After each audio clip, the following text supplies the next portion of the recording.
तो hello guys, I am pi back. तो आज हम बात करेंगे लुकिज्म के एपिसोड 7 के बारे में। तो लेट्स बिगिन।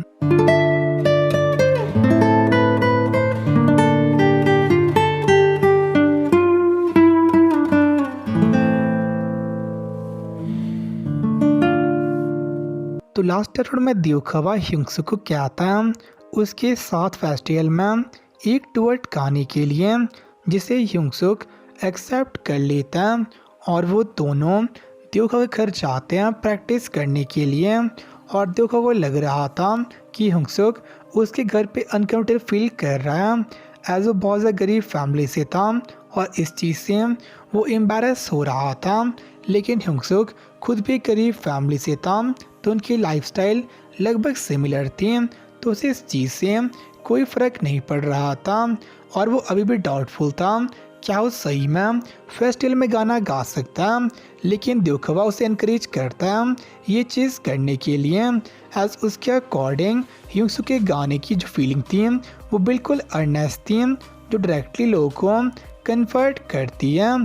तो ह्योंगसुक के गाने के साथ और उसके खुद के रैप के साथ में वो कंपटीशन बड़े आराम से जीत सकते हैं और दियोखवा खुद से गाने पे काम करना स्टार्ट कर देता है। और ह्योंगसुक उस डेडिकेशन से बहुत ज़्यादा इम्प्रेस था और उसके लिए दियोखवा एक इनक्रेडिबल पर्सन था।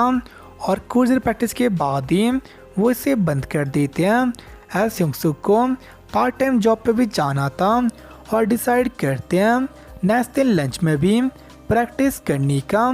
तो ह्योंगसुक अपने घर वापस जा रहा था और दियोखवा उसे सी ऑफ कर रहा था, बट तभी वो दियोखवा के ग्रैंडमदर से मिलते हैं और उनके लिए ह्योंगसुक बहुत ज़्यादा रिस्पेक्टफुल था और वो ह्योंगसुक को कुछ खाना ऑफर करती है, जिसके लिए ह्योंगसुक बहुत ज़्यादा थैंकफुल था।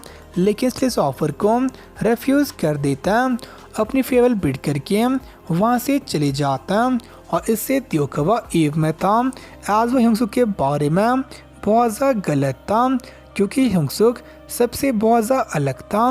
और वहीं जो पुलिस थे होबिन और जुंगी, उन्हें रिकॉर्ड लेवल का ऑनर कुछ लीक्स देता है उनके फेस्टिवल के लिए, एज वो देखना चाहता लोगों का रिस्पॉन्स इस गाने के लिए। अगर रिस्पॉन्स अच्छा होगा तो इसी गाने को यूज़ करेगा उनके डेब्यू सॉन्ग के लिए। और वो दोनों इस चीज़ से बहुत ज़्यादा खुश थे, एज अगर सब कुछ सही से हो जाता तो बहुत ही जल्दी म्यूजिक वर्ल्ड का पार्ट बन सकते हैं।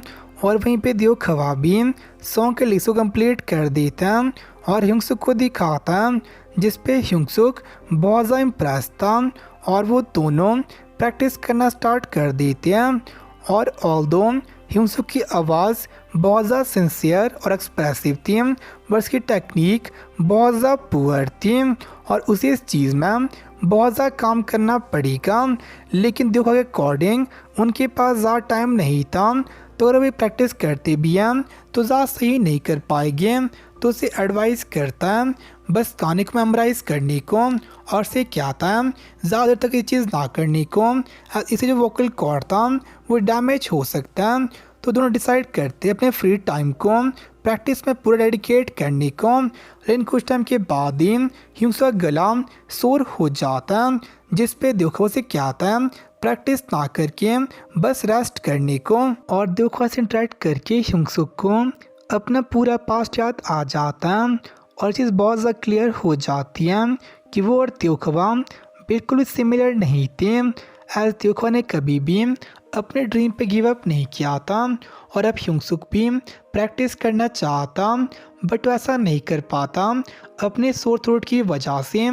और ह्योंगसुक स्टोर में काम कर रहा था अपने ओरिजिनल बॉडी में और तभी नोटिस करता है कि उसकी इस बॉडी में उसका थ्रोट पेन में नहीं था, तो इसमें प्रैक्टिस कर सकता है और अपनी इसी बॉडी में प्रैक्टिस करना स्टार्ट कर देता है।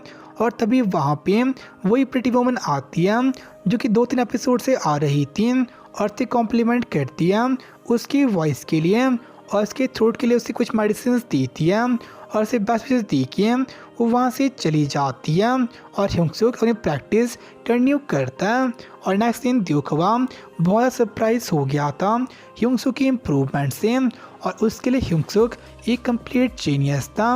और प्रैक्टिस के बाद ह्योंग-सुक वहाँ से चले जाता है अपने पार्ट टाइम जॉब के लिए।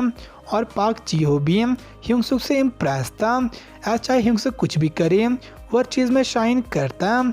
लेकिन तभी होबिन और बाई कुछ पुलिस वहाँ पे आ जाते हैं और वो द्योखवा पे बहुत ज़्यादा गुस्साते हैं एज वो फैसले में पार्ट ले रहा था और उसे पीटना शुरू कर देते हैं। और जो को भी कहते हैं उसे पीटने के लिए, वरना लोग उल्टा उसे दुगना पीटेंगे। और जी-हो उसे मारने वाला था बट वो बीच में ही रुक जाता है। लेकिन उसकी किस्मत सही थी एज पुलिस वहाँ से चले जाते हैं अपने काम की वजह से। बट इस पे पार्क जी-हो अपने आप पे शर्मिंदा था और द्योखवा से माफ़ी मांगता है एज वो पहले भी चीज़ कर चुका है और वो थोड़ा भी चेंज नहीं हुआ था और वो अभी भी स्कम बैक था। और इसका हम देखते हैं द्योखवा और जी-हो को कन्या स्टोर में जाते हुए जहाँ पे ह्योंग-सुक काम करता था और जो वहाँ पे आया था उससे माफ़ी मांगने के लिए। एज एपिसोड 2 में उसने उसे पीटा था पुलिस के कहने पे। और चाहे भले ही पुलिस उसे ये ना करने पे बहुत ज़्यादा पीटते बट कोई एक्सक्यूज़ नहीं था जो उसने किया था वो करने का। लेकिन ह्योंग-सुक इसकी कोई चिंता नहीं थी। उसे पता था ये उसकी फॉल्ट नहीं थी बल्कि पुलिस ने उसे ये चीज़ कराई थी, तो उसे कोई भी माफ़ी नहीं चाहिए थी। और इसका तीनों बातें करना स्टार्ट कर देते हैं और जो ने बताता है कि वो उस स्किल आया था फैशन सीखने के लिए और देखो वहाँ पे आया था म्यूज़िक परसू करने के लिए। बट उन दोनों को ही बुली होना पड़ा था। और इस पर ह्योंग-सुक भी बताता है कि उसके लास्ट स्कूल में उसे बहुत ज़्यादा बुली किया गया था और वो तीनों ही अपने हॉरिबल किस्से शेयर कर रहे थे जो उन्हें फेस करने पड़े थे बुलिंग की वजह से। और इसके बाद पार्क जी-हो और द्योखवा ह्योंग-सुक की तारीफ़ करते हैं एज उसकी वजह से उनकी बुलिंग स्टॉप हो गई थी और अब स्कूल में वो एक अच्छी लाइफ जी रहे थे। और उन्हें पहले लगा था कि ह्योंग-सुक उन्हें यूज़ करना चाहता बट ये चीज़ बिल्कुल भी ट्रू नहीं थी। और अब वो दोनों मानते हैं कि ह्योंग-सुक की चल के साथ में उसका करैक्टर भी बहुत ज़्यादा अच्छा था। और बॉस को ये सब कुछ सुन रहा था और उनसे पूछता है क्या ये सही में ट्रू था, मतलब कि ह्योंग-सुक क्या सही में अच्छा पर्सन था। और वो तीनों ही इसे कंफर्म करते हैं बट बॉस को अभी भी डाउटफुल था। उसने खुद उसे देखा था एक लड़की से पैसे लेते हुए। और अब ह्योंग-सुक को समझ आ जाती है कि क्यों बॉस को उस दिन उससे फाइट कर रहा था उन पैसों के लिए।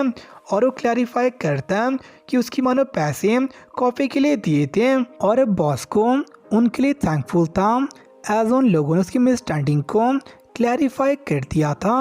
और उन्हें क्या था कहीं भी कॉल करने के लिए अगर वो ट्रेन करना चाहते हैं। और नेक्स्ट दिन द्योखवा ने गाना कंप्लीट कर लिया था और ह्योंग-सुक इसे गाता है और ये सुन के द्योखवा बिलीव नहीं कर पाता एज बहुत कम टाइम में ही ह्योंग-सुक इतना ज़्यादा बेहतर हो गया था। और जी-हो भी इस पे बहुत ज़्यादा इम्प्रेस था। लेकिन एक्चुअली में ह्योंग-सुक इसे 24/7 प्रैक्टिस कर रहा था अपनी दोनों बॉडीज़ की मदद से।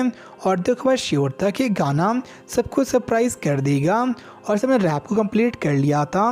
तो ह्योंग-सुक के गाने और इसके रैप की मदद से अब वो इनविजिबल थे। और वहीं पे होबिन और जिंगी जो कि बुलिस थे उन्हें अपनी प्रैक्टिस कंप्लीट कर दी थी।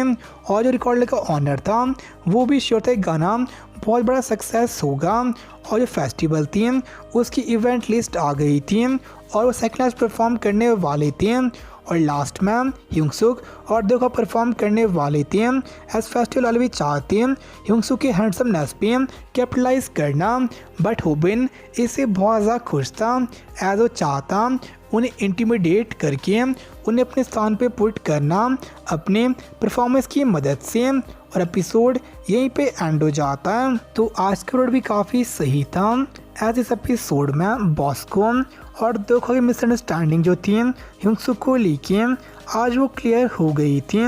और साथ में जो उनका गाना था फेस्टिवल के लिए वो भी कंप्लीट हो गया था। तो नेक्स्ट वीडियो में देखिए इस फेस्टिवल को जो सीरीज़ का लास्ट एपिसोड होगा। तो मिलते हैं आपसे उसमें, तब के लिए बाय सनरा। करूँ खुद को, उड़ने लगा मैं आसमान में।